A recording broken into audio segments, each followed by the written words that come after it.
Mon voisin m'a vraiment surpris avec son énorme, de 41 cm.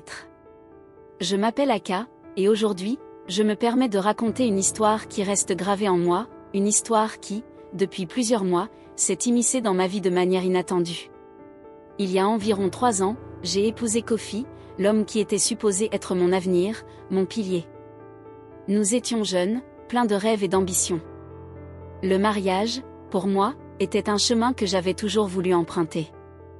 Nous avons déménagé dans une maison juste en face de la maison de notre voisin, un homme nommé Sulémon, un homme un peu plus âgé que nous, mais il avait toujours cette aura mystérieuse qui m'intriguait. C'était un voisin discret, toujours souriant, mais à l'apparence calme et mesurée. Au début, rien n'avait changé. Kofi et moi vivions dans cette bulle de bonheur. La routine s'était installée sans difficulté. Les journées passaient entre le travail et les tâches ménagères. Mais il y avait des jours, après une longue journée de travail, je me retrouvais seule à la maison, Kofi rentrant souvent tard, absorbé par ses affaires. C'est à ce moment-là que Sulémon devenait presque un élément constant de ma vie, non pas par choix, mais par hasard. Il avait toujours une façon bien à lui de s'assurer que tout allait bien avec nous. Parfois, il me rendait visite pour des raisons anodines, comme m'offrir des fruits qu'il avait récoltés dans son jardin, ou me demander si tout allait bien. Mais bien que ces visites fussent courtoises, quelque chose dans son regard, dans sa manière de parler, ne m'échappait jamais. Il était toujours d'une politesse exquise, mais il y avait comme une tension, quelque chose d'invisible, mais palpable, qui flottait chaque fois qu'il passait la porte. Un après-midi, il m'a proposé de l'aider à transporter quelques caisses dans sa maison, juste à côté. C'était une tâche simple, mais il m'a insidieusement demandé si j'avais besoin de compagnie pour le faire. J'ai accepté, car son offre semblait sincère. Nous avons passé un moment simple à transporter ces caisses sous le soleil brûlant. Ce fut à ce moment-là qu'un détail m'a frappé. J'ai remarqué que chaque fois que ses mains se frôlaient avec les miennes, il semblait hésiter, comme s'il tentait de maîtriser un désir naissant. Je l'avais senti, mais je l'avais ignoré, ne voulant pas y prêter trop attention. Le soir même, Kofi rentra tard, comme d'habitude. Moi, je m'étais plongée dans mes pensées, assise sur le canapé, perdue dans le fil de la journée. Sulémon avait laissé une impression sur moi, et je ne pouvais m'empêcher de repenser à cette rencontre. Ces paroles résonnaient encore dans ma tête, « Aka, je vois tellement de potentiel en toi. Tu es si belle, tu mérites mieux que ce que tu vis. » Ces mots, pourquoi me les avait-il dit? Était-ce un simple compliment, ou y avait-il quelque chose de plus derrière? Je n'en savais rien, mais quelque chose au fond de moi me disait que ce n'était pas le dernier contact que j'aurais avec lui. Je ne savais pas si c'était la solitude ou cette étrange tension dans l'air qui m'avait poussé à lui accorder une attention que je n'aurais jamais imaginée, mais je n'arrivais pas à m'empêcher de penser à lui. Sulémon semblait comprendre ma situation sans jamais prononcer un mot ouvertement. C'était comme si nos échanges silencieux suffisaient à exprimer ce que nous ne voulions pas avouer. Les jours passèrent, et bien que Kofi soit toujours là, occupé et parfois distant, Sulémon se faisait plus présent, non pas de manière intrusive, mais ses petites attentions se multipliaient, un café porté à ma porte un matin de pluie, un paquet de noix de cajou que je trouvais sur le pas de ma porte sans explication. Il semblait toujours savoir quand j'avais besoin de quelque chose, sans que je le lui demande. Au début, je lui en étais reconnaissante, un peu comme une bouée de sauvetage dans ma routine quotidienne, mais je commençais à comprendre que cette gentillesse cachait quelque chose de plus profond. Un soir, après une longue journée où Kofi avait encore été pris par des obligations professionnelles, je me retrouvais seule à la maison. Le vent soufflait fort, et la pluie battait contre les fenêtres. J'étais en train de lire un livre quand j'entendis une légère frappe à la porte.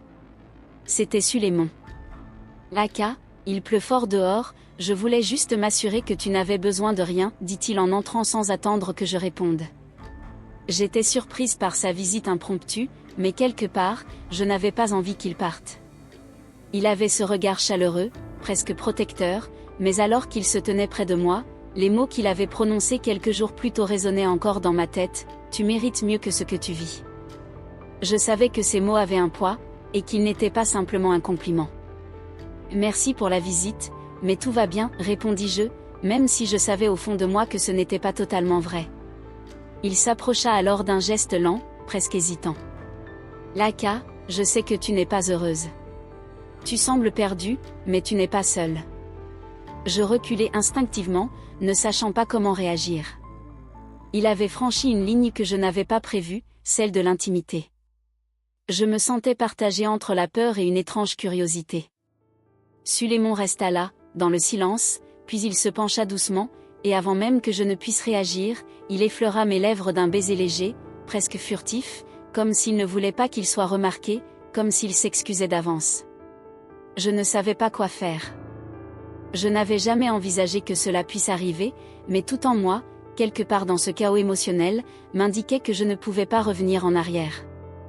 Le baiser n'avait pas été comme les autres. Il n'était pas de ceux que l'on échange avec un inconnu. Non, il y avait une promesse, une tension que je ne pouvais plus ignorer. Lorsque nos lèvres se séparèrent, je le fixai, le cœur battant la chamade, incapable de trouver les mots. Sulémon, tout en me regardant, murmura à voix basse, « Tu n'as rien à craindre, je ne veux que ton bien, Aka. » Je me sentais perdue, mais dans cette perte, il y avait aussi quelque chose de nouveau, d'inconnu, qui m'attirait dangereusement. Je restais là, figée, les mots coincés dans ma gorge. Le baiser de Sulémon, aussi fugace qu'il ait été, me laissait dans un tourbillon d'émotions contradictoires. D'un côté, je ressentais une étrange culpabilité, comme si j'avais trahi Kofi d'une manière que je ne pouvais encore totalement comprendre. De l'autre, il y avait ce sentiment d'être vue, de ne plus être invisible dans mon propre mariage. C'était une sensation déstabilisante, presque addictive. Sulémon ne bougea pas tout de suite. Il attendait, comme s'il savait que ce moment appartenait entièrement à moi. Il ne pressait pas, il ne forçait rien. Je savais que je pouvais le rejeter, lui dire que cela n'était pas acceptable, mais au fond, quelque chose m'en empêchait, comme si une partie de moi, enfouie sous des couches de silence et de responsabilité, se réveillait à cet instant précis. Je ne sais pas quoi dire, finis-je par murmurer, plus pour moi-même que pour lui. Il acquiesça lentement, comme s'il comprenait la confusion dans mes paroles. Je ne veux pas te forcer, Aka, mais je veux que tu saches que tu n'as pas à tout porter seul. Il s'éloigna légèrement, comme si sa présence en elle-même était un soutien, une sorte de consolation qu'il offrait sans attente immédiate. Je le regardais, le cœur battant encore plus vite que jamais. Ses paroles me touchaient, mais une part de moi était terrifiée par ce qu'elles impliquaient. Kofi, je ne pouvais pas oublier Kofi. Mais pourquoi est-ce que je ressentais ce vide en moi? Pourquoi ces moments de solitude, si bien remplis de la présence de mon mari, semblaient soudainement dénués de tout sens? Sulémon sembla apercevoir mon conflit intérieur. Je ne veux pas te détruire, Aka, je veux juste que tu sois heureuse. Si tu veux, je serai là, à ta façon, sans jugement. Tu mérites de retrouver ce que tu recherches. Je baissai les yeux, mon esprit en ébullition. J'avais l'impression que le monde autour de moi s'était suspendu à cet instant. Le regard que Sulémon me portait n'était pas celui d'un simple voisin, c'était celui d'un homme qui me voyait, qui m'offrait ce que Kofi ne pouvait, ou ne voulait peut-être pas, m'offrir. Mais je savais que m'aventurer plus loin était un chemin périlleux, et qu'il y aurait des conséquences. Sulémon fit un pas en arrière, comme s'il respectait ma décision de ne pas répondre immédiatement. Je ne t'oblige à rien, mais je veux juste que tu saches que je suis là, si jamais tu en as besoin, peu importe ce que cela signifie pour toi. Il tourna les talons et partit, laissant la porte d'entrée ouverte derrière lui. Son départ fut un soulagement, mais aussi un appel silencieux que je savais ne pas pouvoir ignorer. Je restais là, seule dans le silence, avec le tumulte de mes pensées qui tournaient à toute vitesse dans ma tête. Le cœur lourd, je m'assis sur le canapé, les yeux fixant le vide.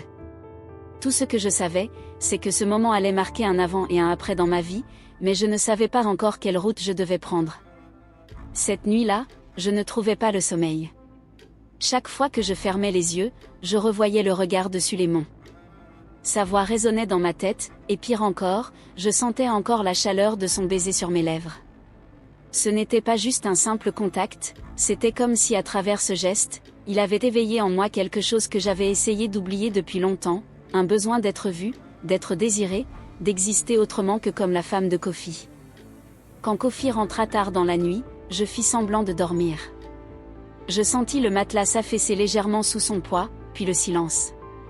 Il ne me toucha pas, ne me posa aucune question, ne chercha même pas à savoir si j'étais éveillée. C'était ainsi depuis plusieurs mois, un mariage de présence physique, mais de distance émotionnelle. Ce soir-là, cette réalité me frappa plus fort que jamais. Au matin, tout sembla revenir à la normale. Kofi partit tôt pour le travail, me laissant seule avec mes pensées. Je fis de mon mieux pour agir comme si rien ne s'était passé, mais au fond, je savais que quelque chose avait changé. J'évitais Sulémon toute la journée, restant enfermée chez moi, tentant de me concentrer sur des tâches ménagères insignifiantes. Mais en début d'après-midi, alors que je me dirigeais vers le marché, je le croisai sur le pas de sa porte. Il me regarda, et dans ses yeux, je vis qu'il savait. Il ne dit rien, se contenta d'un simple hochement de tête et d'un sourire discret. Je pensais que le sujet était clos, que nous avions tous les deux compris que ce baiser n'aurait pas dû arriver, et que nous allions l'oublier. Mais ce que je ne savais pas encore, c'est que ce n'était que le début. Quelques jours plus tard, Kofi devait partir en voyage pour le travail, une absence de plusieurs jours. Je me dis que ce serait l'occasion de retrouver mes esprits, de remettre de l'ordre dans mes pensées. Mais la première nuit où il ne fut pas là, il y eut une coupure de courant. Je me retrouvai plongée dans l'obscurité totale, seule avec le silence oppressant de la maison. Puis une lueur apparut à travers ma fenêtre. Je compris que c'était la maison de Sulémon. Quelques secondes plus tard, on frappa doucement à ma porte. Mon cœur se mit à battre violemment. Je savais qui était là avant même d'ouvrir. Lorsque je tournai la poignée, Sulémon se tenait là, une lampe torche à la main. Je me suis dit que tu n'aimerais pas être seule dans le noir, murmura-t-il. Je savais que je ne devrais pas le laisser entrer, mais cette nuit-là, ma solitude pesa plus lourd que ma raison. Je me figeai un instant, la main sur la poignée, le cœur battant à tout rompre. Il n'y avait que nous deux, plongés dans cette obscurité percée par la faible lumière de sa lampe torche. Je savais ce que je devais faire, refermer la porte, lui dire que tout allait bien, que je n'avais pas besoin de compagnie. Mais ce n'est pas ce que je fis. Sans un mot, je m'écartai pour le laisser entrer. Sulémon referma doucement la porte derrière lui. « Je ne veux pas te déranger, Aka. Si tu préfères être seule, je peux partir, dit-il d'une voix calme. » J'ouvris la bouche pour répondre, mais aucun son n'en sortit. J'étais partagée entre mille émotions, la peur, l'excitation, la culpabilité. Pourtant, ce qui dominait à cet instant précis, c'était cette chaleur étrange, ce soulagement d'avoir quelqu'un avec moi. Il posa sa lampe sur la table, et la pièce s'illumina faiblement. Je m'assis sur le canapé, essayant de rassembler mes pensées. Il resta debout quelques secondes, puis s'approcha lentement et s'assit à une certaine distance. Le silence s'étira entre nous. Ce n'était pas un silence gênant, mais un silence chargé de tension qui flottait dans l'air. « Tu sembles fatigué, murmura-t-il en me regardant avec cette douceur qui me troublait tant. Je baissai les yeux, jouant nerveusement avec l'ourlet de ma robe. Je le suis, avouai-je, ma voix plus basse que je ne l'aurais voulu. Il hocha la tête, puis après un moment d'hésitation, il tendit la main et effleura la mienne. Ce contact, bien que léger, envoya une vague de frissons le long de ma colonne vertébrale. Je ne retirai pas ma main. L'Aka. Je levai les yeux vers lui. Son regard était intense, mais il ne cherchait pas à me forcer, à me pousser à quoi que ce soit.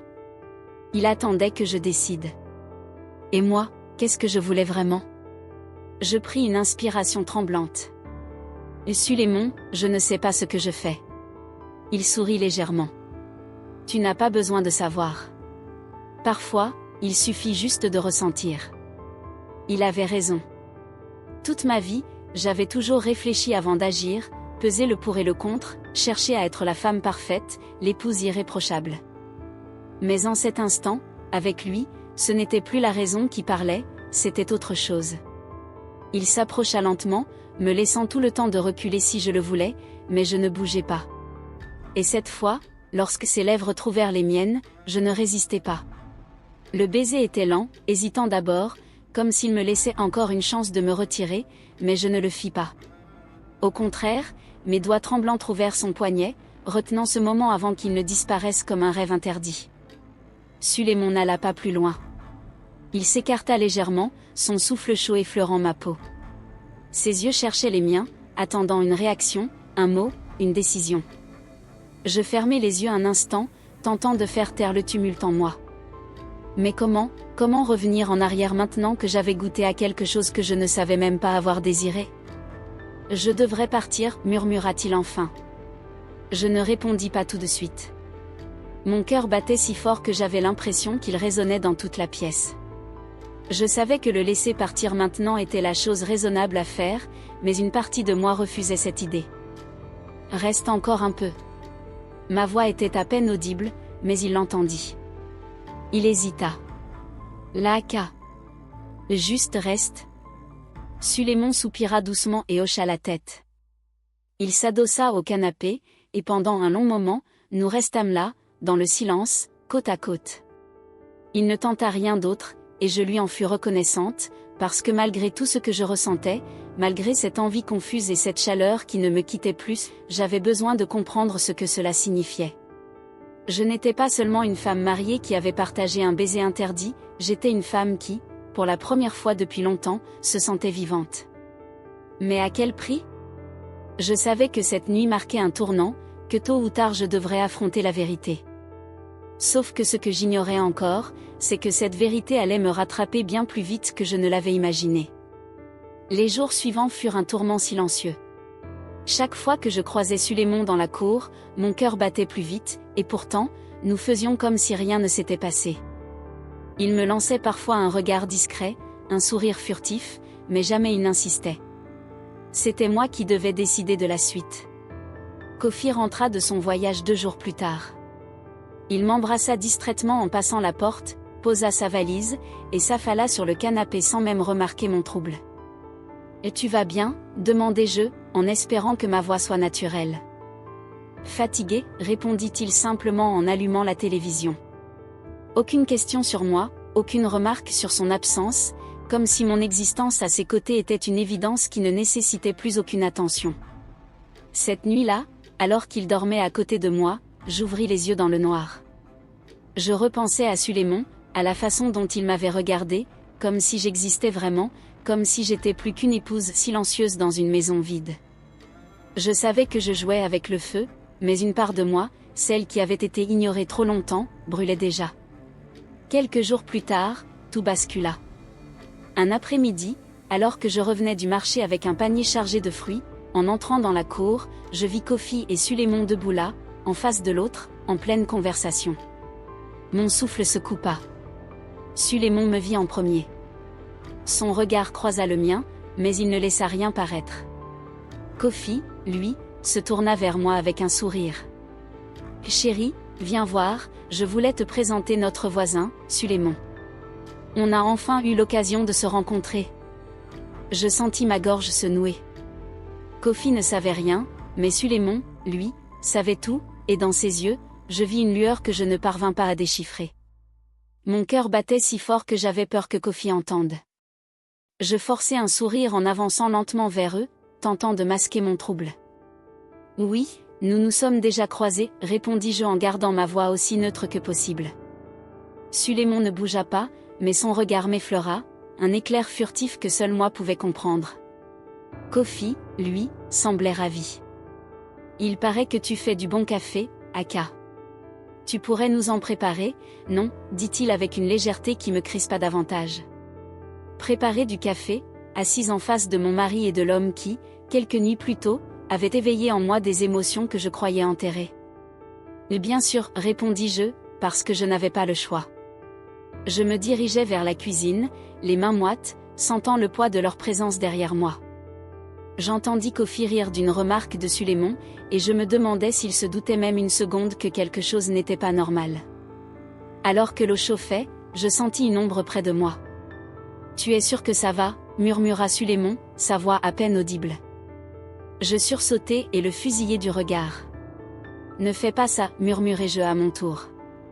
Il recula d'un pas, levant légèrement les mains en signe d'innocence, mais je vis bien l'ombre d'un sourire au coin de ses lèvres. Il n'était pas venu ici par hasard. Je savais maintenant que Sulémon n'allait pas disparaître de ma vie aussi facilement. Mais ce que je ne savais pas encore, c'est que tout allait bientôt basculer d'une façon que je n'aurais jamais pu imaginer.